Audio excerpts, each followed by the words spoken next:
আসসালামু আলাইকুম সুপ্রিয় দর্শক, কেমন আছেন সবাই? আশা করি সবাই ভালো আছেন। আপনাদের সবার দয়ায় আলহামদুলিল্লাহ আমিও অনেক ভালো আছি। তো দেখুন, আজকে আপনাদের সাথে একটা মাছের রেসিপি শেয়ার করব। তো চলুন শুরু করা যাক। তো প্রথমে ফ্রাই প্যানে আমি তেল দিয়ে পেঁয়াজ মরিচ কুচি দিয়ে নিচ্ছি। তো আজকে মাছটা আমি ভাজবো না, আমি মাছটা কষিয়ে রান্না করব।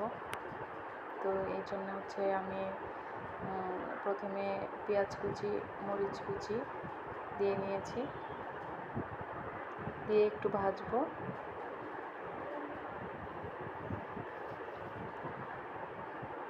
দেখুন, একটু টাইম নিয়ে এটা একটু ভেজে নিচ্ছি। যেহেতু মাছ ভুনা করব, তাই আমি এখানে আদা বাটা, রসুন বাটা আর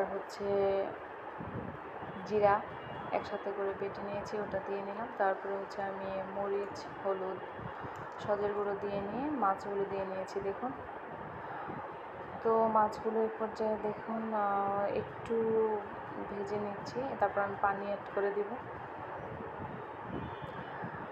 আপনারা হয়তো অনেকে মাছের সাথে আদা অনেকে খান না, অ্যাভয়েড করেন, কিন্তু আমি প্রত্যেকটা মাছ সাথে আমি একটু পরিমাণে আদা ব্যবহার করি, বেশি না, অল্প একটু। তো দেখুন, এখন আমি এখন পানি দিয়ে নিচ্ছি, একটু মাছটা একটু কষিয়ে নেব। দেখুন, এ পর্যায়ে মাছটা সুন্দর করে কষানো হয়ে গেছে। তো মাছটাকে আমি আলাদা একটা বাটিতে উঠিয়ে রাখবো। তো এর ভিতরে আমি সবজিগুলো অ্যাড করে দিব।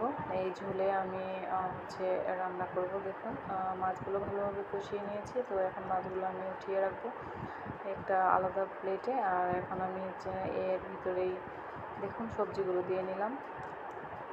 দেওয়ার পরে সবজিগুলো আমি এখানে নাড়তে থাকবো। দেখুন, একটু নাড়াচাড়া করে ঢাকা দিয়ে দিব। আর মাছ আসলে ভাজার থেকে আমার কাছে কষা ভুনায় রান্না করা আমার কাছে অনেক বেশি ভালো লাগে। তো দেখুন, তো এই পর্যায়ে আমার হয়ে গেছে, একটু ভেজে নিয়েছি। তো এখন আমি পানি অ্যাড করে দেব। দেখুন, একটু পানি অ্যাড করলাম যাতে একটু সিদ্ধ হয়ে যায়, এই জন্য। তো এখন ঢাকা দিয়ে দিব এটা। দেখুন, এটা সিদ্ধ হয়ে গেছে। এখন আমি